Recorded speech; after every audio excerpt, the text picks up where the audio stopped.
రండి దేవుని యొక్క వాక్యంలో నుండి ఒక మాట జ్ఞాపకం చేసుకుంటూ వద్దాం. పరిశుద్ధమైన బైబిల్ గ్రంథంలో నుండి ఒక మాట జ్ఞాపకం చేసుకుంటూ వద్దాం. గత కొన్ని వారాలుగా మనం దేవుని యొక్క వాక్యాన్ని జ్ఞాపకం చేసుకుంటూ వస్తున్నాం. ఏంటంటే బైబిల్లో కొందరు ప్రార్థన చేస్తూ వచ్చారు. వారి ప్రార్థనా జీవితాల గురించి కొన్ని విషయాలు మనం జ్ఞాపకం చేసుకుంటూ వచ్చాం. చాలామంది ప్రార్థన చేస్తూ వచ్చారు. ప్రార్థించిన వారి యొక్క జీవితాలు, వారి జీవితాల్లో ఎటువంటి ప్రార్థన వారు చేస్తూ వచ్చారు, ఎవరి కోసం చేశారు, ఎందుకోసం చేస్తూ వచ్చారు, వారి ప్రార్థన చేయటం ద్వారా వారి జీవితాల్లో ఏం జరుగుతూ వచ్చిందన్నది కొన్ని విషయాలు మనం జ్ఞాపకం చేసుకుంటూ వచ్చాం. అయితే ఈరోజు మనం చూసేటటువంటి ఒక మాట ఏంటంటే బైబిల్లో కొందరు ప్రార్థన జీవితాలు మనం గమనిస్తూ వచ్చాము. గత వారం కాకుండా ముందు వారం అంటే పాత సంవత్సరంలో కూడా మనం ధ్యానించాము. ఎవరి గురించి అంటే హన్నా గురించి, హన్నా యొక్క జీవితం గురించి మనం ధ్యానిస్తూ ముగింపునిస్తూ వచ్చాము. కాబట్టి ఈ వారం మనం ధ్యానించామాట ఎందుకంటే గత మంగళవారం నేను లేను సంఘ ప్రార్థనలో. కాబట్టి ఈ వారం మనం చూస్తున్నాము మొదటి సమూయేలు గ్రంథము 7వ అధ్యాయం 9వ వచనం. ఇక్కడ ఒక వ్యక్తి ప్రార్థన చేస్తున్నాడు. దేని కొరకు ప్రార్థన చేస్తున్నాడు అన్నది కొన్ని విషయాలు చూద్దాం.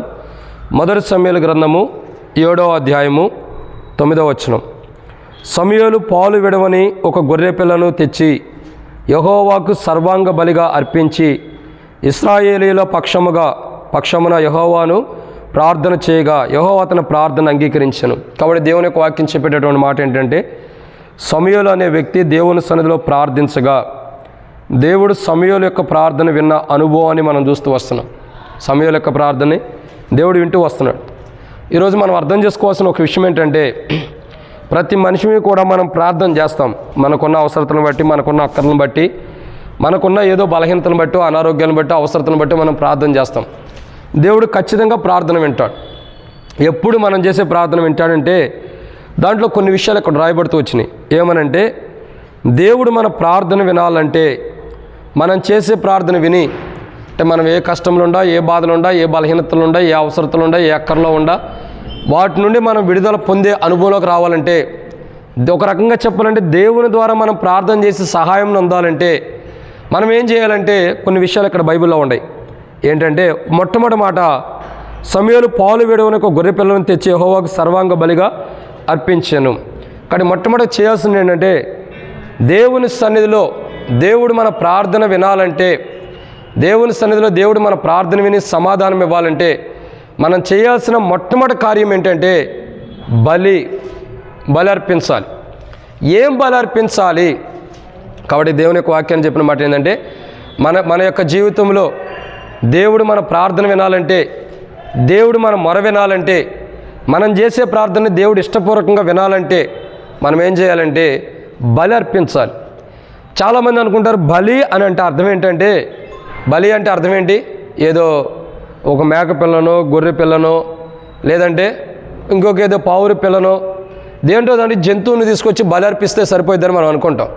కానీ బైబిల్ చెప్పే మాట ఏంటంటే దేవుడు మన ప్రార్థన వినాలంటే మనం ఏం చేయాలంటే ఒక బలి అర్పించాలి. ఏంటా బలి అంటే కీర్తనల గ్రంథము 51వ అధ్యాయం. కీర్తనల గ్రంథము 51వ అధ్యాయము ఒక మాట బైబిల్ సెలవిస్తూ వస్తుంది. కీర్తనల గ్రంథం 51వ అధ్యాయం 16వ వచనం. ఇక్కడ రాయబడిన మాట ఏంటంటే నీవు బలిని కోరువాడు కావు, కోరిన ఎడల నేను బలిని అర్పించుదును, దహన బలి నీకు ఇష్టమైనది కాదు, విరిగిన మనసే దేవునికి ఇష్టమైన బలులు. దేవా, విరిగి నలిగిన హృదయం నీవు ఆలక్ష్యం చేయవు. కానీ ఇక్కడ దావీదు ఏమంటాడంటే, దావీదు యొక్క జీవితంలో దావీదు తెలుసుకున్న సందర్భం ఏంటంటే దేవుడు మన ప్రార్థన వినాలంటే మనం ఏం చేయాలంటే బలి అర్పించాలి. ఏ బలి అర్పించాలి అని అంటే గొర్రెలు, మేకలు, కోళ్ళు ఇవి కాదు. ఏ బలి మనం అర్పించాలంటే విరిగి నలిగినటువంటి హృదయము. బలి అంటే విరిగి నలిగిన హృదయంలో ఏ పాపం ఉందో, హృదయంలో ఏ దోషం ఉందో, హృదయంలో ఏ అపవిత్రత ఉందో అదంతా కూడా విరిగి నలిగిపోయినట్టుగా ఉండాలి. చూడండి, చాలామంది కష్టాల్లో ఉన్న వ్యక్తులు మనం పరామర్శించినప్పుడు వాళ్ళు ఎలా ఉంటారంటే చాలా నలిగిపోయినట్టు ఉంటారు. చాలా నలిగిపోయినట్టు ఉంటారు. ఒక కష్టాల్లో, ఒక బాధలు ఉండేవాడు. విమర్శించినప్పుడు వాళ్ళ దగ్గరికి వెళ్ళి క్షమించండి, పరామర్శించినప్పుడు ఎలా ఉంటుంది? అన్న ఏంటన్న ఎట్లా ఉండవు, అక్క ఏంటక్క ఎట్లా ఉండవు అంటే చాలా బలహీనత వచ్చింది బ్రదర్, చాలా అనారోగ్యం వచ్చింది బ్రదర్, చాలా కుంగిపోయిన బ్రదర్, లేవలేని స్థితిలో ఉంటున్నాను, చాలా బలహీనతలు ఉండి, చాలా అనారోగ్యం ఉండి అని. అంటే వాళ్ళ స్థితి ఎలా ఉంటుందంటే చాలా నలిగిపోయిన స్థితిలో ఉంటారు. వచ్చిన కష్టాలను బట్టి గాను, వచ్చిన బాధను బట్టి గాను, వచ్చిన ఇబ్బందులు బట్టి గాను నలిగిపోయినటువంటి అనుభవం ఉంటారు. అటువంటి వారు ఏం చేస్తారంటే నలిగిపోయిన స్థితిలో ఏం చేస్తారు, వాళ్ళు దేవుని సన్నిధిలో ప్రార్థన చేస్తూ వస్తారు. అయితే ఇక్కడ అర్థం చేసుకోవాల్సిన ఒక అంశం ఏంటంటే, దేవుని సన్నిధిలో దేవుడు మన ప్రార్థన వినాలంటే బలి మనం అర్పించాలి. ఏంటా బలి అంటే కోళ్ళు కాదు, ఇంకా మేకలు కాదు, గొర్రెలు కాదు. ఏంటా బలి అంటే మన హృదయమే. మన హృదయమే దేవుని సన్నిధిలో అర్పించాలి. ఏమనంటే, ప్రభువా ఇదిగో నేను దీని ద్వారా బలహీనులయ్యి, దీని ద్వారా పొరపాట్లు ఉండే, దీని ద్వారా అవిధేతలు ఉండే అని మొట్టమొదటి మనం సరి చేసుకోవాలి. దేవుడు మన ప్రార్థన వినాలంటే, దేవుడు మన ప్రార్థనకు సమాధానం ఇవ్వాలంటే, మనం చేసే ప్రార్థనకు దేవుడు ప్రతిఫలం ఇవ్వాలంటే మొట్టమొదటిగా దేవుడు విరిగి నలిగిన బలులు కోరేవాడు కాదు, బలి అర్పించాలి. ఏ బలి అర్పించాలి? మన హృదయం అనే బలి అర్పించాలి. అక్కడ హృదయం ఏం చేయాలంటే ప్రభు దగ్గర కుమ్మరించి మనలో ఉన్న బలహీనతలు మనం సరి చేసుకున్నప్పుడు, మనలో ఉన్న పొరపాట్లు మనం సరి చేసుకున్నప్పుడు, మనలో ఉన్న అవిధేయతలు మనం సరి చేసుకున్నప్పుడు దేవుడు మన ప్రార్థన వింటాడు. మనం దేవుని సన్నిధికి వచ్చి దేవుని మందిరంలో ఉండి దేవుని సన్నిధిలో ప్రార్థించినంత మాత్రం దేవుడు ప్రార్థన వినడు. మనకేదైనా అవసరం ఉండా, మనకేదైనా అక్కర్లు ఉన్నా, మనకేదైనా అవసరత దేవుని ద్వారా తీర్చబడాలంటే మొట్టమొదటి మనం చేయాల్సింది ఏంటంటే మన హృదయం విరిగిపోయి ఉండాలి. అంటే విరిగిపోవటం అంటే విరగొట్టుకోమని కాదు, విరిగిపోయిన అనుభవంలోకి మనం రావాలి. ఒక వ్యక్తి ఏదైనా నష్టపోతే, ఒక వ్యక్తి ఏదైనా కోల్పోతే, ఒక వ్యక్తి ఏదైనా పూర్తిగా నష్టపోతే ఆ వ్యక్తికి ఏమనిపించింది? అయ్యో నేను అన్నీ నష్టపోయానని బాధలో ఉంటాడు. అంటే అటువంటి బాధపడిన అనుభవంలో దేవుని దగ్గరకు వచ్చి ప్రార్థన చేస్తే ఖచ్చితంగా దేవుడు వింటాడు. ఇక్కడ కావాల్సింది ఏంటంటే దేవుడు కోరేది బలి అర్పణ కాదు, విరిగి నలిగిన హృదయం ప్రాముఖ్యమైనది. దేవుని దగ్గర మానవుడికి కావాల్సింది ఏంటంటే బలులు కాదు. మనం దేవుని మందిరానికి వచ్చి 1,00,000 రూపాయలు కానుకేసినా, దేవుని మందిరానికి వచ్చి 10,000 కానుకిచ్చినా, దేవుని మందిరానికి వచ్చి భోజనాలు పెట్టినా, దేవుని మందిరానికి వచ్చి ఇంకేదైనా పెట్టినా దేవుడు అది ఇష్టపడేది కాదు. అంటే ఇష్టపడతాడు కానీ దాని ఆశీర్వాదం దానికి ఉండిద్ది. అసలైన విధానంలో ఇష్టపడేది ఏంటంటే మనం భోజనం పెట్టినా, వస్త్రాలు ఇచ్చినా, దాన ధర్మాలు చేసినా అన్నిటికంటే ప్రాముఖ్యమైనది ఏంటంటే మన హృదయం. మన హృదయం దేవునికి ఇచ్చి, మన హృదయంలో దేవుని స్థానం ఇచ్చి, దేవుడు మన హృదయంలో ఉండి మనం ప్రార్థించినప్పుడు దేవుడు మన ప్రార్థన వింటాడు. అప్పుడు మనకి ఏది కావాలో అది ప్రతిఫలం వచ్చింది, ఏది కావాలో అది ప్రతిఫలం ఇస్తాడు. మొట్టమొదటి మనం అర్థం చేసుకోవాల్సిన విషయం ఏంటంటే మన హృదయంలో దేవుని స్థానం ఉండాలి. సో మన హృదయంలో దేవుని స్థానం ఉండి మనం ప్రార్థించినప్పుడు దేవుడు మన ప్రార్థన విని ప్రతిఫలం ఇచ్చేవాడుకుంటాడు, ప్రతిఫలం కంపల్సరీ ఇస్తాడు. ఇక్కడ సమూయేలు ఏం చేస్తున్నాడు? బలులు అర్పిస్తున్నాడు. దావీదు అంటాడు, నువ్వు కోరే బలి ఏంటంటే విరిగి నలిగిన హృదయమే. నువ్వు కోళ్ళు, మేకలు, గొర్రెలను కాదు నువ్వు బలి అడిగేది, విరిగి నలిగిన హృదయం అడుగుతున్నావు. విరిగి నలిగిపోయిన హృదయం అంటే నాలో ఉన్న బలహీనతను నేను సరి చేసుకుని, నా పాపం నిమిత్తమే నేను ఒప్పుకుని నీ దగ్గరకు వచ్చిన ఎడల, నా హృదయంలో నేను పాపం లక్ష్య పెట్టుకోకుండా సరి చేసుకున్న ఎడల నా జీవితం మార్చబడింది. బైబిల్లో ఒక వ్యక్తి ఒక మాట అంటాడు, నా హృదయంలో నేను పాపం లక్ష్య పెట్టిన ఎడల యెహోవా నా మనవి వినకపోవును, లేదా ఆలకించపోను. మనం ప్రార్థన చేసేటప్పుడు విరిగి నలిగిన హృదయం కావాలి. బలి అంటే అదే. బలులు అర్పించాలంటే కోళ్ళు, మేకలు, గొర్రెలు కాదు, హృదయమే బలి. నిజమైన హృదయం అంటే నలిగిపోయినటువంటి అనుభవంలో దేవుని దగ్గరకు వచ్చి మనకేం కావాలో మనం ప్రార్థన చేసుకున్నప్పుడు దేవుడు ఖచ్చితంగా వింటాడు. మన ప్రార్థన ఎప్పుడైనాడు? మనం పాపాన్ని లక్ష్య చేసినప్పుడు, ఒక పాపం చేసేటప్పుడు, ఒక పాపం వైపు మనం మల్లుకున్నప్పుడు దేవుడు మన ప్రార్థన వినడు. దేవుడు మన ప్రార్థన వినాలంటే విరిగి నలిగిపోయిన హృదయం కావాలి. దేవుడు మన ప్రార్థన వినాలంటే మనం పాపం చేయకూడదు. పాపాన్ని లక్ష్య పెట్టిన ఎడల, పాపాన్ని చేయడానికి ముందులకు వచ్చిన ఎడల యెహోవా నా మనవి వినకపోవును, యెహోవా నా మనవి వినకపోవును. అసలు పాపం అంటే ఏంటి? బైబిల్ మనకు తేటగా చెబుతుంది. పాపం అంటే ఏంటి? ఆజ్ఞ అతిక్రమమే పాపం. ఒక ఆజ్ఞ అతిక్రమించడమే పాపం. ఆజ్ఞ అతిక్రమం అంటే స్కూల్లో పిల్లలు ఉంటారు, టీచర్స్ చెబుతారు, అయ్యా ఇదిగో ఈ పని మీరు చేయొద్దని చెబుతారు. చెప్పినప్పుడు పిల్లలు ఏం చేస్తారు? ఆ పని చేయకోకుండా ఉంటారు. ఆ పని చేస్తే బెత్తం తీసుకుని కొడతాం లేదా? కొడతారు. ఎందుకు కొడతారు? తప్పు చేశారు కాబట్టి కొడతాం, దండిస్తాం. కాబట్టి వాళ్ళు ఏం చేయాల? పాపమో, వ్యభిచారమనో, దొంగతనం, ఇంకోటి చేయాల.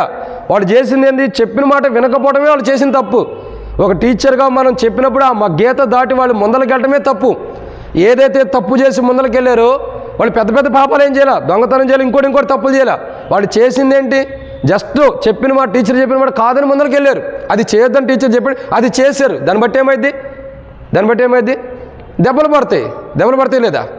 పాపం అంటే పెద్దది కాదు, చిన్న ఆజ్ఞ అతిక్రమించడమే పాపం. ఒక అబద్ధమాడటమే పాపం, ఒక మోసం చేయటమే పాపం, ఒక దొంగతనం చేయటమే పాపం. ఒక దేవుని మాట వినుకోకుండా, దేవుని ఆలోచన లేకుండా ముందరకు వెళ్ళిపోవటం, మన ఇష్టానుసారం మనం జీవించడమే. దేవుడు జీవించమన్న జీవితం జీవించుకోకుండా మన ఇష్టానుసారం మనం జీవించడమే పాపం. అయితే ఇటువంటి పాపం మనం చేసి ప్రార్థించిన యెడల దేవుడు మన ప్రార్థన వినడంట. దేవుడు మన ప్రార్థన విన్నాడు. మనం పాపం చేయకోకుండా అందరం పాపులమే, కానీ పాపం చేయకుండా జీవించినప్పుడు దేవుడు మన ప్రార్థన వింటాడు. అర్థం చేసుకోండి, దేవుడు మన ప్రార్థన వినాలంటే బలి అర్పించాలి. ఏంటి ఆ బలి అంటే? విరిగి నలిగిన మన హృదయం. మేకలు, గొర్రెలు, కోళ్ళు కాదు, మన హృదయం విరిగి నలిగిపోయిన అనుభవంలో దేవుని దగ్గరికి వచ్చి బలి అర్పించినప్పుడు దేవుడు మన ప్రార్థన వింటాడు. ఇంకొకటి, విరిగి నలిగిపోయి ఉండాలా, అట్ ద సేమ్ టైం అలాగే ఏముండాలంటే పాపాన్ని లక్ష్య పెట్టకూడదు. పాపానికి ఎక్కువ తావు ఇవ్వకూడదు. మనం ఒక పాపానికి ఎప్పుడైతే సమయం ఇస్తామో, ఒక దేవుని మాట వినుకోకుండా మన జీవితాన్ని మనం ఎప్పుడైతే జీవిస్తామో, దేవుని మాట వినుకోకుండా మనకి ఇష్టం వచ్చినట్టు మనం ఎప్పుడైతే ఉంటామో, అది బైబిల్ ప్రకారం పాపం. బైబిల్లో ఒక వ్యక్తి ఉన్నాడు, ఆదాంకి ఏం చెప్పాడు? మంచి తోటను వేసాడు, పళ్ళను పెట్టాడు, భార్యని ఇచ్చాడు, అన్నిటిని ఇచ్చేమన్నాడు. అయ్యా ఇదిగో ఇక్కడ ఒక చెట్టు ఉంది, నువ్వు ఏ చెట్టు ఫలానైనా తిను, కానీ ఆ చెట్టు ఫలాన్ని తినొద్దు, అది తిన్న దినాన నువ్వు చచ్చినవాడు అవుతావు, తినొద్దు అన్నాడు. దేవుడు చిన్న మాట చెప్పాడు, చేయొద్దు ఇది అని. కానీ ఆదాం ఏం చేశాడు? ఏదైతే చేయొద్దని దేవుడు చెప్పాడో అది తనకిచ్చిన భార్య వెళ్ళి అది తింది. తర్వాత తెచ్చి భర్తకు కూడా ఇచ్చింది, భర్త కూడా తిన్నాడు. ఇద్దరు తింటున్న ద్వారా ఏమైంది? పాపంలో పడిపోతూ వచ్చాడు. ఇద్దరు పాపంలో పడిపోతున్న ద్వారా ఏం జరుగుతూ వచ్చింది? దేవుని సన్నిధి నుంచి బయటికి నెట్టివేయబడ్డారు. వాళ్ళు ఏమైనా తప్పు చేశారా? వాళ్ళు ఏమైనా వ్యభిచారం చేశారా? వాళ్ళు ఏమైనా దొంగతనం చేశారా? వాళ్ళు ఏమైనా భయంకరమైన నరహత్యలు చేశారా? ఏం చేయలేదే. మరి ఎందుకు దేవుని సన్నిధి నుంచి బయటకు వచ్చారు? దేవుడు చెప్పాడు ఇది తినొద్దన్నారా, తిన్నారు కాబట్టి అది ఆజ్ఞ అతిక్రమించారు, పాపం. ఇది చేయొద్దన్నప్పుడే చేయకుండా ఉండాలి, చేశారు కాబట్టి దేవుని సన్నిధి బయటికి నెట్టివేయబడుతూ వచ్చారు. ఆజ్ఞ అతిక్రమం అంటే పెద్ద ఆజ్ఞలు అంటే పెద్ద పాపం అంటే పెద్దది కాదు, చిన్న దేవుని ఆజ్ఞ అతిక్రమించడమే పాపం. ఆ పాపము చేస్తూ మన హృదయంలో పెట్టుకుని ఆ పాపాన్ని మనం లక్ష్యపెట్టి దాని గురించి ఎక్కువ ప్రాధాన్యత ఇచ్చి పాపానికి ఏ పాపం మనం చేస్తున్నా ఆ పాపాన్ని మన హృదయంలో ప్రాధాన్యత ఇచ్చి దేవుని దగ్గరకు వచ్చి ప్రార్థన చేస్తే దేవుడు ప్రార్థన అన్నాడు. మనం ఏం చేయాలా? హృదయంలో ఉన్న పాపాన్ని పక్కన పెట్టుకోవాలా. హృదయంలో ఉన్న పాపాన్ని పక్కన పెట్టుకుని పాపాన్ని లక్ష్యం చేయొద్దు. ఇది చేయాలి, ఇది పాపమే. లక్ష్య పెట్టేవాడు ఎలాంటి వారు? ఇదే చేయాలనే ఆలోచన ఉంటుంది. ఆ పాపాన్ని మనం చేయకోకుండా దాన్ని విడిచిపెట్టి ఏం చేయాలా? విరిగి నలిగిపోయిన హృదయంతో దేవుని దగ్గరకు వస్తే, పాపం చేయకోకుండా దాన్ని విడిచిపెట్టి విరిగి నలిగిపోయిన హృదయంతో, ప్రభా నువ్వు చెప్పిన మాట నేను అతిక్రమించానని, తప్పేనని దేవుని దగ్గర ఒప్పుకుని దేవుని పాదాల దగ్గరకు వచ్చి నా పొరపాట్లు క్షమించానంటే అప్పుడు దేవుడు మన పొరపాట్లు క్షమించి మన ప్రార్థన వింటాడు. ప్రార్థన విన్న దేవుడు ఏం చేస్తాడంటే 5 విషయాలు ఉన్నాయి. వాటిని మనం ధ్యానించే మునుపు ప్రార్థన. ప్రేమ కలిగిన తండ్రి, పరిశుద్ధుడివైన దేవ వందనాలు. కొన్ని మాటలు ధ్యానించబోతున్న సాయం చేయండి. నిలబడేవాడిని నేను నిలబెట్టేది మీరు, మాట్లాడేవాడిని నేను మాట్లాడించేది మీరు, నాలో ఆత్మనప్పటికీ ఆత్మను అభిషేకించేది మీరు. ప్రజలు మీ వారు వాక్యం ఇది నా మోటికి నేనైతే నిష్ప్రయోజకమైన వాడిని ప్రభా, నన్ను క్షమించండి.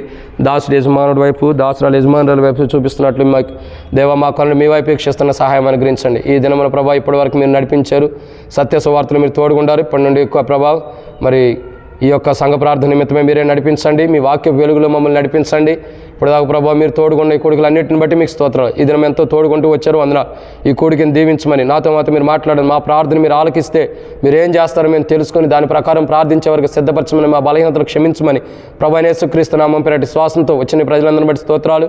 రావాల్సిన వారిని త్వరపెట్టి తీసుకురండి. మధ్య మార్గంలో వారు సకలం నడిపించి ఎవరికి అపాయాలకి ఇల్లు జరగకుండా కాపాడమని, అందరికీ అన్ని కుటుంబాలని దీవించమని ప్రభు యేసుక్రీస్తు నామం పేరటి శ్వాసంతో ప్రార్థిస్తున్నాం తండ్రి, ఆమేన్. కాబట్టి దేవుని యొక్క వాక్యాన్ని జాగ్రత్తగా గమనించినట్టయితే ఇక్కడ రాయబడినట్టు ఒక మాట ఏంటంటే, దేవుడు సమూయేలు ప్రార్థన చేశాడు దేవుని సన్నిధిలో. సమూయేలు యొక్క ప్రార్థన దేవుడు విన్నాడు. ఎప్పుడు? దేవుని ఆజ్ఞను మీరి పాపం చేయకోకుండా, పాపాన్ని లక్ష్య పెట్టుకోకుండా విరిగి నలిగిపోయిన అనుభవంలో సమూయేలు వచ్చాడు కాబట్టి సమూయేలు యొక్క ప్రార్థన దేవుడు విన్నాడు. సమూయేలు యొక్క ప్రార్థన దేవుడు విని ఏం చేశాడంటే 5 విషయాలు ఉన్నాయి. దాంట్లో మొదటి మాటను ఇక్కడ చూసినట్లయితే రండి, మొదటి సమూయేలు గ్రంథము 7వ అధ్యాయం. మొదటి సమూయేలు గ్రంథము 7వ అధ్యాయము మనం జాగ్రత్త చూస్తున్నట్లయితే మొదటి సమూయేలు గ్రంథము 7వ అధ్యాయం. మొదటి సమూయేలు గ్రంథము 7వ అధ్యాయము. మొదటి సమూయేలు గ్రంథం 7వ అధ్యాయం 13వ వచనం. ఇలాగున ఫిలిష్తీయులు అణపబడిన వారై ఇశ్రాయేలు సరిహద్దుల్లోనికి తిరిగి రాకపోయిరి. సమూయేలు ఉండిన దినములన్నిటిను యెహోవా హస్తం ఫిలిష్తీయులకు విరోధంగా ఉండెను. ఇక్కడ రాయబడినటువంటి మొట్టమొదటి మాట మనం జాగ్రత్తగా అర్థం చేసుకోవాల్సిన విషయం ఏంటంటే, మన హృదయంలో పాపం లక్ష్యం చేయకోకుండా మన విరిగి నలిగిన హృదయంతో దేవుని దగ్గరకు వచ్చి మనం ప్రార్థన చేస్తే దేవుడు మన ప్రార్థన వింటున్నాడు. ప్రార్థన విని దేవుడు ఏం చేస్తున్నాడంటే 5 అంతల అనుభవాలు ఇస్తున్నాడు. సమూయేలు ప్రార్థించగా దేవుడు ఏం చేశాడో మనకు కనబడుతుంది. మొట్టమొదటి ప్రార్థన విని దేవుడు ఏం చేస్తాడంటే, మొట్టమొదటిగా ఇక్కడ ఇలాగున ఫిలిష్తీయులు అణపబడిన వారై ఇశ్రాయేలు సరిహద్దులోనికి తిరిగి రాలేకపోయారు. మొట్టమొదటిగా ఏం జరుగుతూ వచ్చింది? ఇక్కడ ఫిలిష్తీయులు ఏం చేయబడుతూ వచ్చారు? అణగొట్టబడుతూ వచ్చారు. చూడండి, సమూయేలు యొక్క ప్రార్థన జీవితం పాపం లేకుండా నిర్దోషమైన విధానంలో పాపాన్ని లక్ష్య పెట్టుకోకుండా విరిగి నలిగిపోయిన అనుభవంలో సమూయేలు ప్రార్థించినప్పుడు, యథార్థమైన ప్రార్థన దేవుని సన్నిధిలో సమూయేలు ప్రార్థన చేసినప్పుడు దేవుడు సమూయేలు యొక్క ప్రార్థన విని, సమూయేలు యొక్క మొర విని దేవుడు ఏం చేస్తున్నాడు? సమూయేలు యొక్క ప్రార్థన విన్నాడు. సమూయేలు యొక్క మొరను విని దేవుడు ఏం చేస్తున్నాడంటే మొట్టమొదటిగా శత్రువులను అణిచివేస్తున్నాడు. ఏం చేస్తున్నాడు? శత్రువుల్ని అణిచివేస్తున్నాడు. ఏ శత్రువులైతే ఉండారో, ఏ శత్రువులైతే జీవిస్తూ వస్తున్నారో ఆ శత్రువుల్ని అణిచివేస్తున్నాడు దేవుడు. ఆ శత్రువుల్ని అణిచివేస్తున్నాడు. కాబట్టి దేవుడు ఎంత గొప్పవాడంటే మన ప్రార్థన చేసినప్పుడు మనలో ఉన్న పాపాన్ని దేవుడు ఇచ్చిపెట్టి, పాపపూరికమైన జీవితాన్ని మనలో లేనప్పుడు, మనం విడిచిపెట్టినప్పుడు, మనం పాపాన్ని లక్ష్య పెట్టుకోకుండా దేవుని సన్నిధిలో విరిగి నలిగిన హృదయం కలిగి దేవుని సన్నిధిలో ప్రార్థించినప్పుడు దేవుడు మన ప్రార్థన విని మన శత్రువుల్ని అణిచివేసేవాడుకుంటున్నాడు. ఏం చేస్తున్నాడు? శత్రువుల్ని అణిచివేస్తున్నాడు, పూర్తిగా అణిచివేసేవాడుకుంటాడు. కాబట్టి బైబిల్ చెప్పేటటువంటి ఒక మాట ఏంటంటే దేవుడు మన ప్రార్థన విని మొట్టమొదటి చేసేది ఏంటంటే శత్రువుల్ని అణిచివేస్తున్నాడు. ఎప్పుడు అణిచివేస్తున్నాడు శత్రువుల్ని? విరిగి నలిగిన హృదయం కావాలా? ఇంకా పాపం లక్ష్య పెట్టనటువంటి జీవితం కావాలా? పాపం లక్ష్య పెట్టుకోకుండా విరిగి నలిగిన హృదయంతో దేవుని సన్నిధిలోకి వచ్చి ప్రార్థించినప్పుడు దేవుడు ఏం చేస్తున్నాడు చెప్పండి?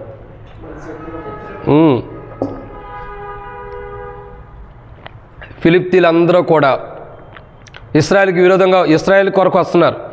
ఇశ్రాయేల్ నశింపజేయడానికో, ఇశ్రాయేల్కి కీడు చేయడానికో, ఇశ్రాయేల్కి ఏదో నష్టం చేయడానికో ఫిలిప్తీలందరూ కూడా బయలుదేరి వస్తున్నారు.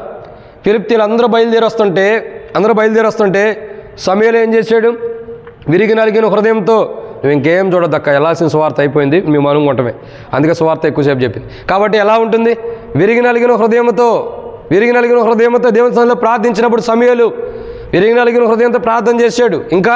ఇంకా చూసినట్లయితే పాపం లక్ష్య పెట్టని విధానంలో సమూయేలు ప్రార్థించాడు. పాపాన్ని లక్ష్య పెట్టుకోకుండా విరిగి నలిగిన హృదయంతో సమూయేలు ప్రార్థించగా సమూయేలు యొక్క ప్రార్థన దేవుడు విని శత్రువులను ఏం చేశాడు? అణిచివేశాడు. శత్రువుల యొక్క విజయం పొందడానికి లేదు.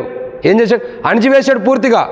శత్రువు అన్నవాడే ఇశ్రాయేల్ ప్రజల మీదకి రాకుండా, శత్రువు అనేవాడే ఇశ్రాయేల్ ప్రజల మీదకి రానటువంటి అనుభవంలో దేవుడే బలమైన హస్తముగా ఉండి వారిని ఏం చేశాడు? అణిచివేసిన అనుభవం ఉంది. మీరు చూసినట్లయితే దేవుని హస్తం ఎలాంటిది? ఇశ్రాయేల్ యొక్క దేవుని హస్తం మన మీద భారంగా ఉందని బైబిల్లో రాయబడుతూ వచ్చింది. దేవుడు తన హస్తం ద్వారా శత్రువులు ఏం చేశాడంటే ఇలా అణిచివేసిన వాడుకుంటూ వచ్చాడు. ఏం చేశాడు? ఇలా అణిచివేస్తూ వచ్చాడు. ఎప్పుడు? విరిగి నలిగిన హృదయంతో పాపాన్ని లక్ష్య పెట్టకోకుండా శత్రు కార్యాలను లయపరుచుకుంటూ, శత్రు యొక్క ఆలోచనని నశింపజేసుకుంటూ, ప్రభువైన యేసుక్రీస్తు నామమున పేరిట నశింపజేసుకుంటూ విరిగి నలిగిన హృదయం కలిగి పాపాన్ని లక్ష్య పెట్టకుండా ప్రార్థించినప్పుడు దేవుడు మన విరిగి నలిగిన బలిని కానీ పాపాన్ని లక్ష్య పెట్టని జీవితాన్ని చూసి మనం ప్రార్థించినప్పుడు మన శత్రువుని మన కింద ఏం చేస్తున్నాడు? అణిచివేస్తాడు. అలా అణిచివేయబడాలంటే క్రయధనం చెల్లించాలి.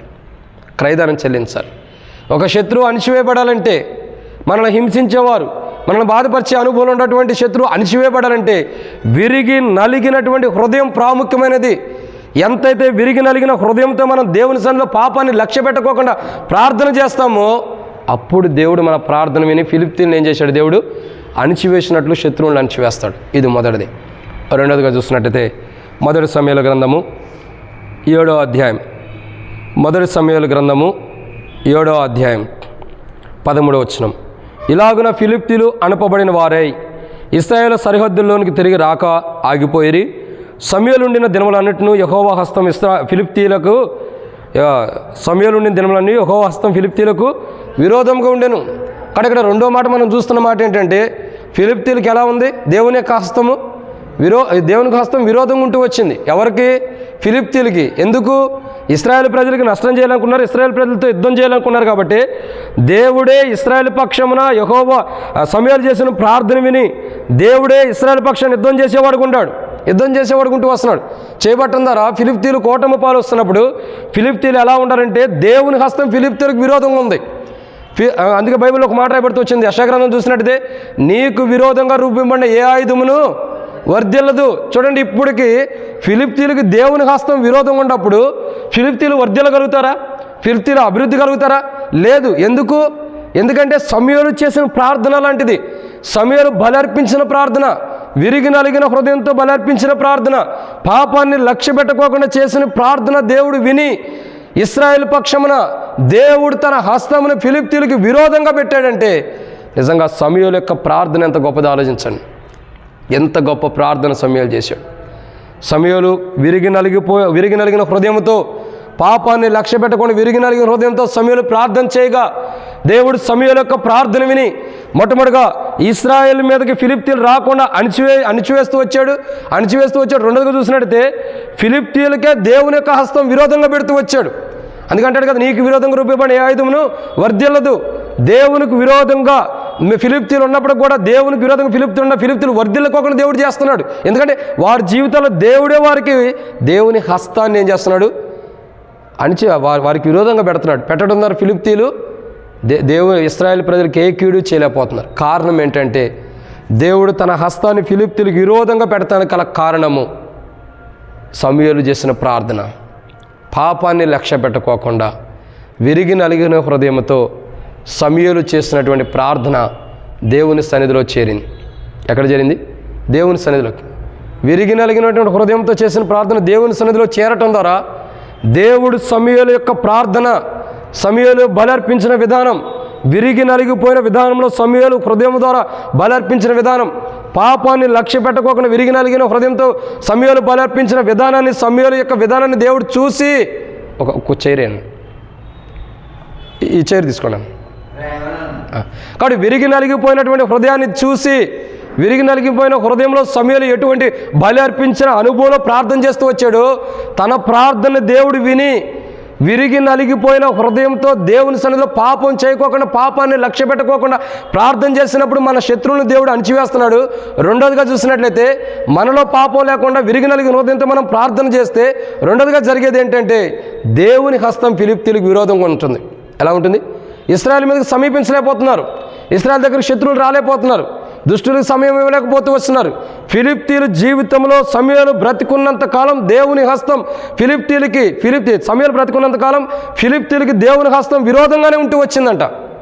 అంటే చూడండి, దేవుడు సమూయేలు చేసిన ప్రార్థన ఎంత ఘనంగా విన్నాడు. సమూయేలు ప్రార్థన ఎంత ఘనమైనదో చూడండి.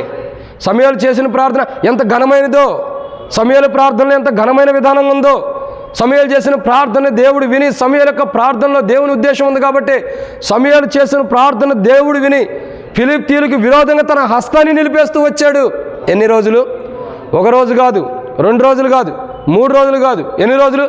సమూయేలు చనిపోయే అంతవరకు కూడా, సమూయేలు బ్రతికున్నంత వరకు కూడా, సమూయేలు సజీవుడుకున్నంత కాలం కూడా దేవుని హస్తం అలా ఫిలిష్తీయులకు విరోధంగానే ఉంటూ వచ్చింది. ఎప్పుడు చూసినా ఫిలిష్తీయులు ఇశ్రాయేల్ ప్రజల మీదకి రావాలంటే ఓటమి పాలే కానీ విజయం లేదు. ఎందుకంటే అంతగా దేవుడు మన సమూయేలు చేసిన ప్రార్థన దేవుడు విని తన హస్తాన్ని ఇలా అడ్డంగా పెట్టేశాడు ఫిలిష్తీయులకు విరోధంగా. చూడండి, దేవుని హస్తమే సమూయేలు బ్రతికున్నంత కాలం విరోధంగా పెట్టగలిగిన అనుభవంలోకి దేవుని హస్తాన్ని పెట్టగలిగినట్ట స్థితిలో సమూయేలు ప్రార్థన చేశాడంటే ఎంత గొప్ప ప్రార్థన. విరిగి బలి అర్పించాడు విరిగి నలిగిన హృదయంతో. పాపము లక్ష్య పెట్టని విధానంలో సమూయేలు ప్రార్థన చేశాడు కాబట్టి సమూయేలు యొక్క ప్రార్థన వినబడుతూ వచ్చింది. కాబట్టి ఈరోజు మన ప్రార్థన కూడా దేవుడు వినాలంటే పాపం లక్ష్య పెట్టుకోకుండా విరిగి నలిగిన హృదయంతో మనం దేవుని దగ్గరికి వచ్చి ప్రార్థన చేస్తే దేవుడు మన ప్రార్థన విని ఏం చేస్తున్నాడు? విరిగి నలిగిన హృదయంతో పాపం లక్ష్య పెట్టని విధానంలో మనం వచ్చి దేవుని సన్నిధిలో ప్రార్థించిన ఎడల దేవుడు ఏం చేస్తాడు? శత్రువులను అణిచివేస్తున్నాడు. రెండోదిగా శత్రువులకు విరోధంగా దేవుడు ఏం చేస్తున్నాడు? తన హస్తాన్ని మన పక్షాన పెడుతున్నాడు. మూడోదిగా చూద్దామండి, మొదటి సమూయేలు గ్రంథం 7వ అధ్యాయం. మొదటి సమూయేలు గ్రంథం 7వ అధ్యాయం. మొదటి సమూయేలు గ్రంథము 7వ అధ్యాయము. మొదటి సమూయేలు గ్రంథం 7వ అధ్యాయము 14వ వచనం. మరియు ఫిలిష్తీయులు ఇశ్రాయేలు వద్ద నుండి పట్టుకొనిన పట్టణములు ఇశ్రాయేలుకి తిరిగి ఇచ్చెను. ఎక్రోను నుండి గాతు వరకునున్న గ్రామములను వాటి పొలములను ఇశ్రాయేలు ఫిలిష్తీయుల చేతుల నుండి విడిపించిరి. ఫిలిష్తీయుల చేతిలో నుండి విడిపించిరి. మరియు ఇశ్రాయేలుకును అమోరీయులకును సమాధానం కలిగాను. కాబట్టి దేవుని యొక్క వాక్యం 3వ మాట ఏంటంటే, ఇక్కడ రాయబడిన 3వ మాట, మొట్టమొదటిగా మనం విరిగి నలిగిన హృదయంతో దేవుని సన్నిధిలో పాపం లక్ష్య పెట్టుకోకుండా ప్రార్థించినప్పుడు దేవుడు మన ప్రార్థన విని శత్రువులను అణిచివేస్తున్నాడు. రెండోదిగా చూస్తే దేవుని హస్తము ఫిలిష్తీయులకు మన పక్షాన్ని విరోధంగా ఉంటుంది. మూడోదిగా చూస్తే ఇక్కడ రాయబడిన మాట ఏంటంటే, మరియు ఫిలిప్తీయులు ఇశ్రాయేల్ వద్ద నుండి పట్టుకున్న పట్టణంలోను ఇశ్రాయేలుకు తిరిగి ఇచ్చాను. అక్కడ మూడోదిగా జరుగుతున్న మాట ఏంటంటే ఫిలిప్తీయులకి ఏం చేస్తున్నాడు? ఫిలిప్తీయులు ఏం చేస్తున్నారు? తిరిగి ఇప్పిస్తున్నాడు దేవుడే. పట్టణంలో ఇశ్రాయేలుకు తిరిగి వచ్చాను. ఏదైతే ఇశ్రాయేలు పోగొట్టుకున్నారో, ఏదైతే ఇశ్రాయేలు ప్రజలు మరి పట్టణాలు కానీ పొలములు కానీ ప్రజలు కానీ పోగొట్టుకుంటూ వచ్చారో, పోగొట్టుకున్నవన్నీ కూడా ఇశ్రాయేలు ప్రజలు సమకూర్చబడుతున్నాయి. పోగొట్టుకున్నవన్నీ కూడా ఇశ్రాయేలు ప్రజలు సమకూర్చబడుతున్నాయి.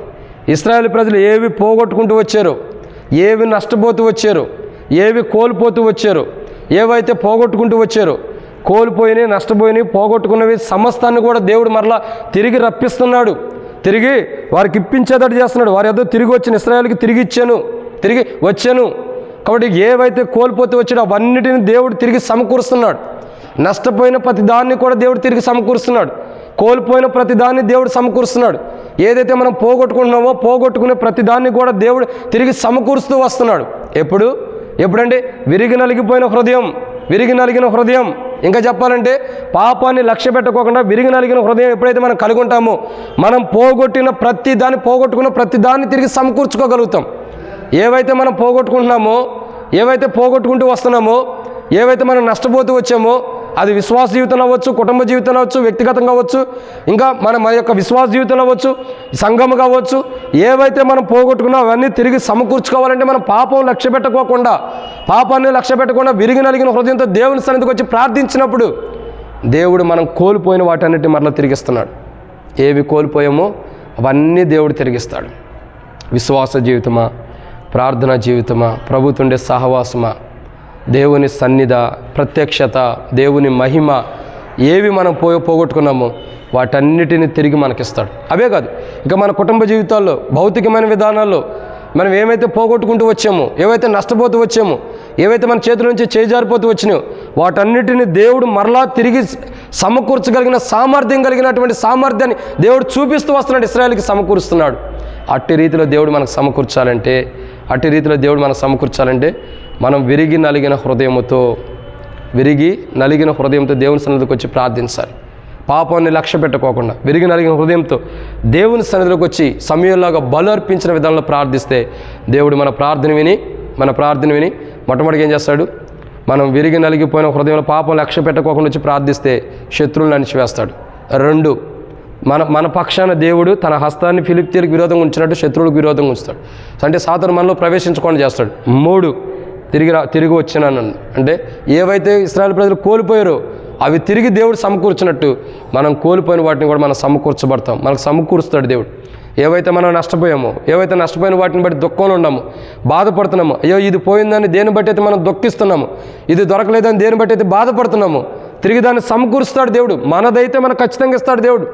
మనది కానప్పుడు మనం ఎంత ప్రయాసమైనా మనకు దొరకదు. మనదైతే అది దేవుడు మనకి ఇవ్వాలని ఉద్దేశిస్తే ఖచ్చితంగా మనం పోయిందని తిరిగి మనదైనప్పుడు తిరిగి మనకి ఇస్తాడు దేవుడు. ఇశ్రాయేలు ప్రజల యొక్క పొలములు కానీ, ఇశ్రాయేలు యొక్క ప్రజల పట్టణాలు కానీ, ఏవైతే ఇశ్రాయేలు ప్రజలు పోగొట్టుకున్నారో ఇశ్రాయేలు ప్రజలకు సంబంధించినవన్నీ కూడా దేవుడు సమకూర్చాడు. మనకు కలిగినవి మనం ఏవైతే పోగొట్టుకుంటూ వచ్చామో వాటన్నిటిని దేవుడు సమకూరుస్తాడు. ఎప్పుడంటే పాపాన్ని లక్ష్య పెట్టుకోకుండా విరిగి నలిగిన హృదయంతో మనం ప్రార్థించినప్పుడు. ఇది 3వ మాట. 4వ విషయాన్ని చూద్దానండి. 4వ మాట చూసినట్లయితే మొదటి సమూయేలు గ్రంథం 7వ అధ్యాయం. మొదటి సమూయేలు గ్రంథము 7వ అధ్యాయము 14వ వచనం. మొదటి సమూయేలు గ్రంథం 7వ అధ్యాయం 14వ వచనం. మరియు ఫిలిప్తీయులు ఇశ్రాయేలీల యొద్ద నుండి పట్టుకొనిన పట్టణములు ఇశ్రాయేలుకు తిరిగి వచ్చెను. ఎక్రోను నుండి గాతు వరకు గ్రామంలో ఉన్న వాటి పొలములను ఇశ్రాయేలీలు ఫిలిప్తీయుల చేతిలో నుండి విడిపించిరి. మరియు ఇశ్రాయేలుకును అమోరీయులకును సమాధానం కలిగిన. కాబట్టి 4వ మాట ఏంటంటే ఇక్కడ రాయబడిన మాట సమాధానము. ఏం చేస్తున్నారు? సమాధానం ఎట్లా వచ్చింది? అమోరీయులకి ఇశ్రాయేలుకి సమాధానం ఎట్లా కలుగుతూ వచ్చింది? సమూయేలు బలి అర్పించడం ద్వారా. సమూయేలు పాపాన్ని లక్ష్య పెట్టుకోకుండా, సమూయేలు పాపం వైపు చూడుకోకుండా, పాపాన్ని లక్ష్య పెట్టుకోకుండా, పాపాన్ని తన హృదయంలో చేసుకోకుండా, నా హృదయం పాపం లక్ష్య పెట్టిన యెహోవా నా మనం వినకపోవును. పాపం అంటే ఏంటి? చిన్నవే, ఆజ్ఞ అతిక్రమించడమే, దేవుని ఆజ్ఞలు అతిక్రమించడమే పాపం. చిన్న ఆజ్ఞలు మనం ఏవైతే మనకు తెలియకోకుండా మనం అతిక్రమించే వరకు ఉంటాం. ఏవైతే చిన్న ఆజ్ఞలు అయినా పెద్దవైనా దేవుని ఆజ్ఞలు అతిక్రమిస్తామో అది మన హృదయంలో ఉండట్టు. అది మన హృదయంలో ఉండట్టు. ఇది పాపం అని తెలిసినా ఆ పాపాన్ని మనం చేస్తూనే వస్తున్నామంటే దాన్ని లక్ష్య పెడుతున్నామని అర్థం. ఆ హృదయంలో చిన్న చిన్న పాపాలైనా సరే దేవుని ఆజ్ఞ ఏదైతే ఉందో అది మేరటం ద్వారా పాపం చేసిన వరకు ఉన్నాం. దావీదు అంటాడు, నా హృదయంలో నేను పాపం లక్ష్య పెట్టిన చిన్న ఆజ్ఞలైనా పెద్ద ఆజ్ఞలైనా అది నేను ఇది చేయకోకుండా పాపానికి ప్రాధాన్యత ఇచ్చిన యెహోవా నా మనవి వినకపోవును గాక, యెహోవా నా ప్రార్థన ఆలకించుకుండును గాక. ఎందుకంటున్నాడు, నా హృదయంలో చిన్నదైనా పెద్దనే పాపాన్ని లక్ష్య పెట్టినప్పుడు దేవుడు నా ప్రార్థన వినడు. కాబట్టి సమూయేలు యొక్క జీవితం ఎలా వస్తుందంటే, దేవుడు సమూయేలు యొక్క హృదయాన్ని చూస్తూ వచ్చాడు, విరిగి నలిగిన హృదయాన్ని. సమూయేలు పాపం లక్ష్య పెట్టుకోకుండా పాపాన్ని తీసివేసిన పాపము లేని అనుభవంలో సమూయేలు ప్రార్థించాడు కాబట్టి సమూయేలు యొక్క ప్రార్థన దేవుడు విన్నాడు. సమూయేలు యొక్క ప్రార్థన పాపం లక్ష్య పెట్టుకోకుండా విరిగి నలిగిన హృదయంతో చేసిన ప్రార్థన దేవుడు సమూయేలు యొక్క ప్రార్థన విని ఫిలిష్తీయులను అణచివేస్తున్నాడు. ఇంకా ఫిలిష్తీయుల పైన దేవుని హస్తం మరి విరోధంగా ఉంటుంది. ఇంకా చూసినట్టయితే కోల్పోయిన ఇశ్రాయేలు పట్టణాన్ని, కోల్పోయిన వాటిని అన్నిటిని తిరిగి ఇశ్రాయేలుకి పొలములుగానే అన్నింటినీ సమకూరుస్తున్నాడు. ఇంకేం చేస్తున్నాడంటే ఇశ్రాయేలుకి అమోరీలకి సమాధానం ఉంచుతున్నాడు. ఏం చేస్తున్నాడు? సమాధానం. ఎంత గొప్ప విధానం చూడండి. ఎవరు? సమూయేలు చేసిన ప్రార్థన, సమూయేలు ఒక్కడు చేసిన ప్రార్థన, సమూయేలు విరిగి నలిగిన హృదయంతో బలర్పించి దేవుని సన్నిధిలో సమూయేలు పాపాన్ని లక్ష్య పెట్టుకోకుండా చేసిన ఒక ప్రార్థన బట్టి, ఒకే ఒక్క ప్రార్థన బట్టి దేవుడు ఫిలిష్తీయులకి ఇశ్రాయేలు ప్రజలకి అమోరీలకి సమాధానాన్ని కలుగు చేశాడు. అందుకే ఈ సంవత్సరం సమాధానకర్తయగు అధిపతి, సమాధానకర్త, నా సమాధానాన్ని మీకు ఇచ్చి వెళ్తున్నానండి. నా శాంతి అంటే పుటంలో రాయబడుతూ వచ్చింది. యోహాను సువార్త 14:27లో నా శాంతి మీకు అనుగ్రహించి వెళ్తున్నాను అన్నాడు. శాంతి అంటే అర్థం ఏంటంటే కింద రాయబడింది సమాధానం. శాంతి అంటే అర్థం ఏంటంటే సమాధానం. ఈ సంవత్సరం మనకి ఇవ్వబడినటువంటి సార్వత్రిక సంఘ వాగ్దానాలు అదే ఉంది. మూడిట్లో నా సమాధానం, నా శాంతి మీకు అనుగ్రహించి వెళ్తున్నానంటే శాంతి అంటే సమాధానమే. యోహాను సువార్త 14:27 చదివితే కింద పుటంలో రాయబడి ఉండేది సమాధానము. కాబట్టి ప్రభు ఏం చేస్తున్నాడంటే తన సమాధానాన్ని ఈరోజు ఇవ్వడానికి ఇష్టపడ్డాడు. ఆ రోజుల్లో కూడా సమూయేలు చేసిన ప్రార్థన బట్టి సమాధానం వచ్చింది. ప్రభు ఇచ్చే సమాధానం, సమాధానకర్త, నా సమాధానాన్ని మీకు ఇస్తున్నా అన్నాడు. నా శాంతిని, నా సమాధానాన్ని మీకు ఇస్తున్నా అన్నాడు. ప్రభు ఇచ్చే సమాధానాన్ని మనం పొందాలంటే, ప్రభు ఇచ్చే సమాధానం మనకు కలిగి ఉండాలంటే, ప్రభు ఇచ్చే సమాధానం ఇరుపక్షాలు కలిగి ఉండాలంటే మనకేముండాలా? విరిగి నలిగిన హృదయంతో, పాపాన్ని లక్ష్య పెట్టుకోకుండా విరిగి నలిగిన హృదయంతో ప్రార్థన చేస్తే ఇశ్రాయేలు ప్రజలకి అమోరీయులకి ఎట్లాగైతే అమోరీయులకి ఎలాగైతే సమాధానం కలిగిందో, ఎక్కడ ఎవరితో మనకు సమాధానం లేదో, మనం పాపాన్ని లక్ష్య పెట్టుకోకుండా ప్రభు సన్నిధిలోకి వచ్చి పాపాన్ని లక్ష్య పెట్టకుండా విరిగి నలిగిన హృదయంతో మనం నిజంగా యథార్థంగా మనం ప్రార్థన చేస్తే ప్రభు మన ప్రార్థన విని ఎవరితో అయినా ఎక్కడైనా ఏ ప్రజలతో అయినా మనకు సమాధానం లేదో వారితో సమాధానపరుస్తాడు. ఇదన్నమాట 4. ఇక 5వ విషయాన్ని చూద్దానండి. మొదటి సమూయేలు గ్రంథము 7వ అధ్యాయం. మొదటి సమూయేలు గ్రంథము 7వ అధ్యాయం 10వ వచనాన్ని ఒకసారి చదువుదాం. మొదటి సమూయేలు గ్రంథము 7వ అధ్యాయము 10వ వచనం. సమూయేలు దహన బలి అర్పించుచుండగా ఫిలిష్తీయులు యుద్ధము చేయుటకై ఇశ్రాయేలు మీదకు వచ్చిరి. అయితే యెహోవా ఆ దినమున ఫిలిష్తీయుల మీద మెండుగా ఉరిమించి వారిని తారుమారు చేయగా వారు ఇశ్రాయేలు చేత ఓడిపోయారు. కాబట్టి ఇక్కడ అర్థం చేసుకోవాల్సిన మరొక మాట ఏంటంటే, ఇశ్రాయేలీల చేత ఏమయ్యారు? ఓడిపోయారు. ఎవరు యుద్ధం చేశారు? దేవుడే. సమూయేలు చేసిన ప్రార్థన దేవుడు విని ఇశ్రాయేలు పక్షాన దేవుడు యుద్ధం చేశాడు. యుద్ధం చేయడం ద్వారా ఏం జరిగింది? దేవుడే ప్రార్థన విని ఇశ్రాయేలు పక్షాన్ని యుద్ధం చేయడం ద్వారా ఇశ్రాయేల్కి ఏం జరిగింది? ఇశ్రాయేల్ యొక్క చేతులు ఫిలిష్తీయులు ఓడిపోతూ వచ్చారు. ఈరోజు మన క్రైస్తవ జీవితంలో, మన విశ్వాస జీవితంలో, మనం జీవిస్తున్న యాత్రా జీవితంలో, ఈ విశ్వాసం అనే యాత్రా జీవితంలో మనం కొనసాగుతూ ముందరికి వెళ్ళాలంటే, ఈ విశ్వాస జీవితంలో దినదినము మనం ఫిలిష్తీయులు లాంటి సాతాన్ని మనం జయించాలంటే, ఫిలిష్తీయులు లాంటి సాతాన్ని మనం ఓడించాలంటే మనం ఏం చేయాలా? మనం పాపాన్ని లక్ష్య పెట్టుకోకుండా విరిగి నలిగిన హృదయంతో దేవుని దగ్గర ప్రార్థన చేస్తే ఖచ్చితంగా దేవుడు మన పక్షాన్ని యుద్ధం చేసి మన శత్రువుల పైన మనకు విజయాన్ని ఇస్తాడు. మనందరికి శత్రువు ఎవరు? సాతానుడే. ప్రభువుకి శత్రువు ఎవరు? సాతానుడే. మనకు శత్రువు ఎవరు? సాతానుడే. ప్రభువుకి శత్రువు ఎవరు? మనకి శత్రువు ఆయనే, సాతానుడే. మనమందరం మన క్రైస్తవ జీవితంలో మనం సాతాన్ని జయించాలంటే ప్రభువు మన పక్షాన్ని యుద్ధం చేయాలి. దేవుడు మన పక్షాన్ని యుద్ధం చేయాలి. ఇశ్రాయేలు పక్షాన్ని దేవుడు యుద్ధం చేశాడు. ఉరుములు మెరుపులు కురిపించాడు. ఎందుకు? దేవుడే యుద్ధం చేస్తున్నాడు. దేవుడు యుద్ధం చేయగా ఇశ్రాయేలు ప్రజలకు విజయం వచ్చింది. ఇశ్రాయేలు చేత ఓడిపోతూ వచ్చారు ఫిలిష్తీయులు ఓడిపోయారు. ఇశ్రాయేలుకు విజయం వచ్చింది. కారణం ఏంటి? ఎందుకు ఇంత విజయాన్ని పొందారంటే దేవుడు వారి పక్షాన్ని యుద్ధం చేశాడు.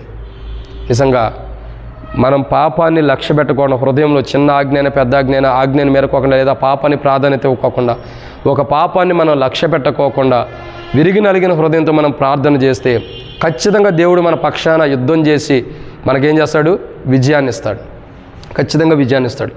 ప్రతి మనిషి ప్రతి దినము యుద్ధమే చేస్తూ ఉంటాడు. ప్రతి క్రైస్తవుడుగా నేను చెప్పాలంటే, లోకానుసారంగా జీవించే ప్రజలకు తెలియదు, కానీ నిజంగా దేవుని ప్రజలకైతే ప్రతిరోజు యుద్ధమే. ఎందుకు? సాతానుడు ఎక్కడ పాపంలో పడేస్తాడు? ఏ చూపుల్లోనూ, ఏ తలంపుల్లోనూ, ఏ ఆలోచనలోనూ, ఏ మాటల్లోనూ, ఏ ప్రవర్తనలోనూ, దేంట్లో సాతానుడు మనల్ని పాపంలో పడేస్తాడు తెలియదు. సాతానుడి పని ఏంటి? మనల్ని పాపంలో పడేయటం. ప్రభు పని ఏంటి? మనం పాపంలో పడకుండా కాపాడటం. ప్రభు పనేమో మన పక్షాన్ని యుద్ధం చేసి మనం ఓడిపోకుండా, సాతాను చేతిలో ఓడిపోకుండా కాపాడబట్టడం ప్రభు యొక్క ఉద్దేశం. సాతానుడు ఏంటి? మనం ఏదో ఒక స్థితిలో, ఒక చూపులో, ఆలోచనలు, మాటలో, శరీరాంశాన్ని, క్రియల ద్వారానో ఏదో ఒక ఆశను మనకు రేపు మనల్ని పాపంలో పడేయాలని సాతాను ఉద్దేశం. కాదు, ప్రభు ఉద్దేశం ఏంటంటే మన పక్షాన ఆయన యుద్ధం చేయాలన్నది ప్రభు ఉద్దేశం. యుద్ధం చేసి మనల్ని పాపంలో పడేయాలనుకున్న సాతాను పైన మనకి విజయం ఇవ్వాలన్నదే ప్రభు యొక్క ఉద్దేశం. అట్టి విజయం మనం పొందాలంటే ఏం కావాలంటే విరిగి నలిగిన హృదయంతో, పాపాన్ని లక్ష్య పెట్టుకోకుండా, పాపానికి ప్రాధాన్యత ఇవ్వకోకుండా, పాపానికి ఎక్కువ స్థానం ఇవ్వకోకుండా, పాపం చేయాలన్న ఆలోచన ఉండకోకుండా, చిన్నదైనా పెద్దదైనా, పాపం అంటే పెద్ద పెద్దవి కాదు, ఆజ్ఞ అతిక్రమించడమే పాపం, దేవుని ఆజ్ఞ అతిక్రమించడం పాపం. అట్లాంటి పాపాలు చేసి అతిక్రమించి, లేదా ఆ పాపాన్ని మనం లక్ష్య పెట్టిన ఎడల ప్రభు మనం వినడు. కానీ సమూయేలు అలా లేదు. సమూయేలు యొక్క చరిత్ర చూస్తే పాపాన్ని లక్ష్య పెట్టుకోకుండా విరిగి నలిగిన హృదయంతో బలి అర్పించాడు. పాపానికి ప్రాధాన్యత ఇవ్వకుండా విరిగి నలిగిన హృదయంతో బలి అర్పించాడు. కాబట్టి సమూయేలు యొక్క ప్రార్థన విని ఫిలిష్తీయులను అణిచివేశాడు. సమూయేలు యొక్క ప్రార్థన విని ఫిలిష్తీయులకు విరోధంగా తన హస్తాన్ని పెట్టాడు. సమూయేలు యొక్క ప్రార్థన వినే ప్రభు ఏం చేస్తూ వచ్చాడు? కోల్పోయిన వాటిని తిరిగి సమకూరుస్తూ వచ్చాడు. సమూయేలు యొక్క ప్రార్థన బట్టి విరిగి నలిగిన హృదయంతో పాపాన్ని లక్ష్య పెట్టని ఒక ప్రార్థన సమూయేలు చేయటం ద్వారా ఇశ్రాయేలు ప్రజలకు, అమోరీయులకు సమాధానం కలుగు చేశాడు. ఏ ప్రజలతో సమాధానం లేదో ఆ ప్రజలకు సమాధానం ఇస్తూ వచ్చాడు. ఇంకా ఐదోదిగా ఏం చేస్తూ వచ్చాడంటే ఇశ్రాయేలు ప్రజలకి ఘన విజయాన్ని ఇస్తూ వస్తున్నాడు. దేవుడు ఏం చేస్తున్నాడు? ఘనమైన విజయం. కాబట్టి మనం ఈ దినమున మనం గుర్తుంచుకుని ఈరోజు మనం ప్రార్థించాల్సిన ప్రాముఖ్యమైన విషయం ఏంటంటే, మనం శత్రువు పైన విజయాన్ని పొందాలి ప్రతిరోజు. ప్రతి క్రైస్తవుడు చూడండి, జయించువాడికి నా దేవుని ఆలయంలో ఒక స్తంభముగా ఉంచుతానన్నాడు, కొత్త పేరు పెడతానన్నాడు. జయించువాడికి నాతో పాటు కూర్చునే ధన్యత ఇస్తానంటున్నాడు. నాతో పాటు కూర్చునే ధన్యత ఇస్తానంటున్నాడు. సింహాసనం మీద కూర్చుంటాడు అంటున్నాడు. ఎవరికి? జయించేవాడికి. కానీ మనం ఏది జయించలేము. మనం ఏది కూడా జయించలేము. ఎందుకంటే మనం ఏది జయించినా అది ఓటమే. కానీ మన పక్షాన దేవుడు యుద్ధం చేసి ఆయన గెలిచిన విజయంలో మనల్ని పాలిభాగస్తుడిగా చేయాలి. అలా ఆయన గెలిచిన విజయంలో మనం పాలిభాగస్తులుగా అవుతూ దినదినము మన క్రైస్తవ జీవితం విజయవంతంగా జరగాలంటే ప్రార్థన జీవితం అవసరం. ప్రార్థన దినదినము మన జీవితంలో విజయాన్ని మనం పొందుతూ ఉండాలంటే, ప్రభు పొందిన విజయంలో ప్రతిరోజు ప్రతి సమయంలో మనం పాలు పంపులు కలిగి ఉండాలంటే, ఆ ప్రభు పొందిన విజయంలో మనం పాలు పంపులు కలిగి ఉంటే ఆయన సింహాసనం మీద కూర్చుంటాం, కొత్త పేరు వస్తుంది, బహుమానాలు వస్తుంది, కిరీటం వస్తుంది, జీవ కిరీటం, ఇవన్నీ వస్తున్నాయి ఎప్పుడు? జయించినప్పుడు. ఇలా జయించాలంటే పాపాన్ని లక్ష్య పెట్టకూడదు, హృదయంలో పాపానికి స్థానం ఇవ్వకూడదు. పాపానికి హృదయంలో స్థానం ఇవ్వకుండా విరిగి నలిగిపోయిన అనుభవంలో, ఒక వ్యక్తి విరిగి నలిగిపోతే ఎలా ఉంటాడో అట్లాంటి అనుభవంలోకి వచ్చేసి పాపాన్ని లక్ష్య పెట్టకుండా మనం ప్రార్థన చేసినప్పుడు, సమయంలో ఎటువంటి ప్రార్థన చేసినటువంటి ప్రార్థన మనం చేసినప్పుడు మన ప్రార్థన ప్రభు ఆలకించి సమాధానం ఇస్తాడు.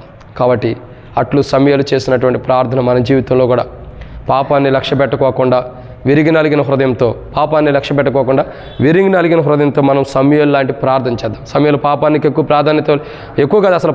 సమయాలు పాపానికి ప్రాధాన్యత ఇవ్వకోకుండా, పాపాన్ని లక్ష్య పెట్టుకోకుండా దేవుని సన్నిధిలో విరిగి నలిగిన అనుభవంలో బలర్పించాడు. కాబట్టి సమయాల యొక్క ప్రార్థన, పాపాన్ని లక్ష్య పెట్టుకోకుండా విరిగి నలిగిన హృదయంతో సమయంలో ప్రార్థించగా సమయాల యొక్క ప్రార్థన దేవుడు విని శత్రువులను అణిచివేశాడు. మొదటిది. 2, దేవుని హస్తం శత్రువులకు విరోధంగా పెట్టాడు.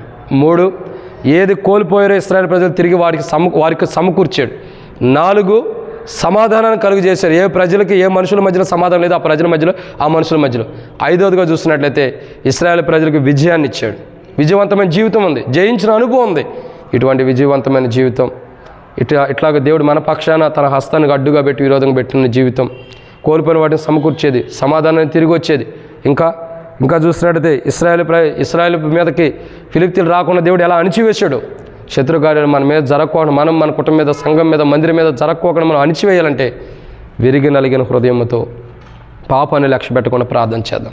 ఎప్పుడైతే అటు ప్రార్థన చేద్దామో అట్టి ప్రార్థన చేస్తాం, ఆ ప్రార్థన ప్రభువుని విరిగి నలిగిన హృదయంతో మనం ప్రార్థన చేసినప్పుడు, పాపాన్ని లక్ష్య పెట్టకుండా చేసినప్పుడు ప్రభు మన ప్రార్థన విని శత్రువులను అణిచివేసి దేవుని కృపధార మనకు, దేవుని హస్తం మనకు తోడుగా ఉండి, శత్రువులకి విరోధంగా ఉండి, కోల్పోయిన వాడు సమకూర్చి సమాధానాన్ని ఇచ్చి తిరిగి మనకు గొప్ప విజయాన్ని ప్రభు అనుగ్రహిస్తాడు.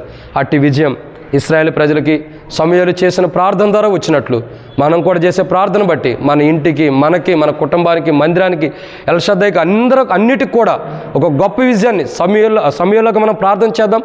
మన ప్రార్థన దేవుడు విని మొట్టమొదటిగా మందిరానికి, తర్వాత మన కుటుంబానికి, మనకి, మన వ్యక్తిగత విషయాలకి అన్నిటికీ ప్రభు ఒక గొప్ప విజయాన్ని ఇచ్చినట్లు, అన్నిట్లో ప్రభు మన పక్షం నుండి యుద్ధం చేసి మరి శత్రువుని జయించే జీవితం మనకు ప్రభు అనుగ్రహించినట్లు ప్రతిదినం మనం సాతాన్ని జయించుకుంటూ ప్రభు ఇచ్చే నీతి కిరీటం, ప్రభు ఇచ్చే జీవ కిరీటం, ప్రభు ఇచ్చే సింహాసనాన్ని స్వతంత్రించుకునేలాగా అట్టి విధానంలోకి ప్రభు మనల్ని మార్చుకున్నట్లు, అట్టి విధానంలోకి ప్రభు మనం తీసుకొచ్చినట్లు, ఆ జయించే జీవితంలో ప్రభు తీసుకొచ్చినట్లు, అన్నిటిని ప్రభు ద్వారా విజయవంతమైన జీవితం కలిగి అన్నింటిని పొందుకునే జీవితంలోకి మనం, మన కుటుంబాలు, సంఘం కూడా పొందుకునే రీతిలోకి రావడం కొరకే ప్రార్థన చేద్దాం. అట్టి ప్రార్థన మనం చేయనట్టు ప్రభు మనకి సహాయం చేయను గాక. ఆమెన్. ప్రకటన జ్ఞాపకం చేసుకోనండి. రేపు